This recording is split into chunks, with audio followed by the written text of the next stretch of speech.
Hello বন্ধুরা, welcome to তনুর সংসার। আর তার সাথে জানাই মেরি ক্রিসমাস সকলকে তনুর সংসারের পক্ষ থেকে। দুদিন আগেই কৌশিক অফিস ফিরতি কেকটা নিয়ে এসেছিল, কিন্তু আমার আবার এই ধরনের কেকগুলো পছন্দ না। এই এত ড্রাই ফ্রুটস, তারপরে ওই টুটি ফুটি, এগুলো আমার পছন্দ হয় না। তাই জন্য কাল সন্ধেবেলা যখন আবার দুজনে বেরিয়েছিলাম ওই বাজার দোকানগুলোর স্বার্থে, তখন এই মিউমরে থেকে আমার জন্য এই ক্রাউন কেকগুলো নিয়েছি। আজ সকালবেলা যখন বাবানকে আর কৌশিককে দিয়েছি কফি আর তার সঙ্গে ওই কেক, বাবানও দেখি ওই কেকটা খুব একটা পছন্দ করছে না। তো সেই জন্যই আমি আবার আমার এই ক্রাউন কেক যেটা এনেছিলাম সেটা দিলাম টেস্ট করতে। এই কেকগুলো যখন আসতো, এই টুটি ফুটি ড্রাই ফ্রুটস দেওয়া কেকগুলো ম্যাক্সিমামটা ভালো খেতেন আমার শাশুড়ি আর সেই সঙ্গে কৌশিক। আমার আগাগোড়াই এই কেক পছন্দ হতো না। দাঁড়াও, কথা বলতে বলতে এখানের স্যান্ডউইচ যে করবো তার ফিলিংটা আগে তৈরি করে নিয়েছিলাম, কারণ আজকে অর্ডার হয়েছে সকালবেলা স্যান্ডউইচ দিয়ে ব্রেকফাস্ট হবে। এবার আজকে লাঞ্চ সারবো মায়ের কাছে, মা আগে থেকেই বলে রেখেছিল। চলো তাড়াতাড়ি রেডি হয়ে নিয়ে আগে ও বাড়িতে যাই, তারপর কথা। এ বাড়িতে যেন আমার দুটো গোপাল আছে। চলো দেখাই তোমাদেরকে, কি সুন্দর শীতের মধ্যে টুপি পরে সোয়েটার পরে বসে থাকে। ওই দেখো, একটা তো আমার বিয়ের আগের গোপাল, আর ওই যে বড়টা ওটা আমার বিয়ের পরের। আগে যখন বালিতে থাকতাম শুধু ছটফট করতাম যে কবে একটু বাপের বাড়িতে আসতে পারবো। আর এখন এমন হয়েছে বাড়ির কাছাকাছি আসার পরে ওই আশা তো হয়, কিন্তু সেরকমভাবে না থাকা হয় আর না বসে একসঙ্গে জমিয়ে খাওয়া দাওয়া হয়। এই দেখো মা আজকে কত কিছু রান্না করেছে। হ্যাঁ, যেটা বলছিলাম, ওই জন্য মা আমাকে 2-3 দিন আগে থেকেই আজকে খাওয়ার কথা একসঙ্গে বলছিল যে একসঙ্গে সবাই মিলে বসে খাওয়া দাওয়া করব। কিন্তু ওই যে ঢেকি স্বর্গে গিয়েও ধান ভাঙে, আমাকে আগে থেকেই বলে রেখেছিল রান্না আমি সব করে রাখবো, কিন্তু মাটনটা এসে তোকেই করতে হবে। আর বোনেরও আবদার যে অনেক দিন তোর হাতের মাটন খাইনি, তাই এসেই আগে লেগে পড়লাম মাটনটা রান্না করতে। এই দেখো এখানে আবার দেখছি তেলাপিয়া মাছগুলোকে এরকমভাবে নুন হলুদ মাখানো। আসলে কৌশিক প্রচণ্ড তেলাপিয়া মাছ ভাজা খেতে ভালোবাসে।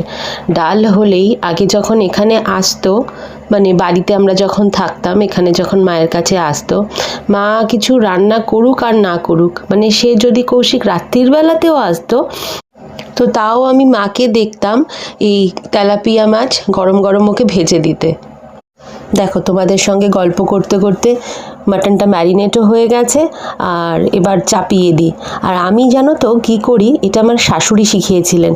মাটন রান্না করার সময় কম তেল ইউজ করি, কিন্তু এই যে মাটনের চর্বিটা দেয় সেটা গরম তেলের মধ্যে ফেলি এবং তারপরে সেটাকে পেঁয়াজের সঙ্গে ফ্রাই করার পর ম্যারিনেট করা মাটনটা দিই। আমার শাশুড়ি বলতেন এতে নাকি মাটনের টেস্টটা খুব ভালো আসে। আর রান্না করার সময় তেল অল্প দিলেও মাটনের নাকি খুব একটা প্রবলেম হয় না। দাঁড়াও টমেটোগুলো আগে দিয়ে দিই। এদিকে রান্না প্রায় শেষ হয়নি এখনও, ওই একটুখানি আর বাকি আছে, প্রেসারে দিয়ে দিয়েছি। তার মধ্যে কৌশিকের এত খিদে পেয়ে গেছে কি খেতে বসে পড়েছে। বাবাইকে আর কৌশিককে মা খেতে দিয়ে এবার গেছে রান্নাঘরে।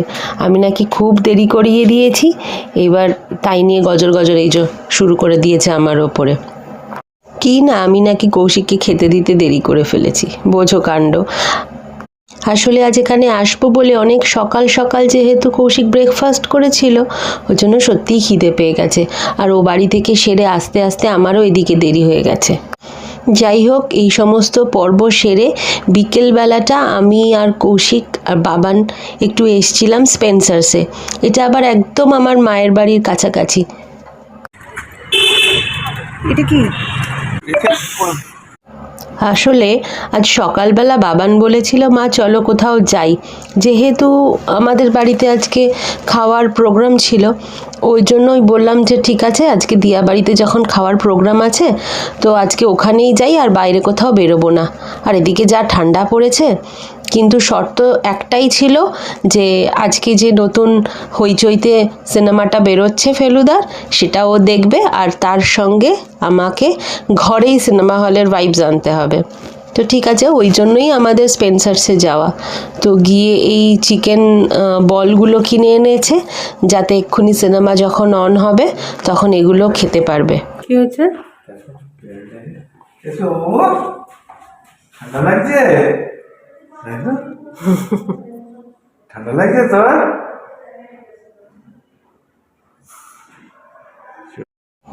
এটাই ওপরে থাকে বেড়ালটা, কিন্তু কোনো কারণে হয়তো ওপরের দাদারা নেই, তাই জন্য এখানে এসে গুটিসুটি মেরে বসে আছে। তো সেটাই কৌশিক আমাকে ডেকে দেখালো যে দেখো কি সুন্দর গুটিসুটি মেরে বসে আছে শীতের মধ্যে।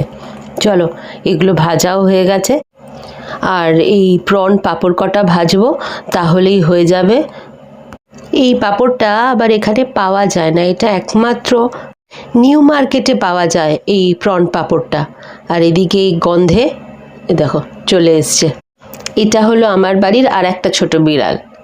যখনই এই ধরনের কোনো রান্না বান্না আমি করি রান্নাঘরে, অমনি পাশের ঘর থেকে টুক করে কখন এসে রান্নাঘরে পেছনে আমার দাঁড়িয়ে থাকে।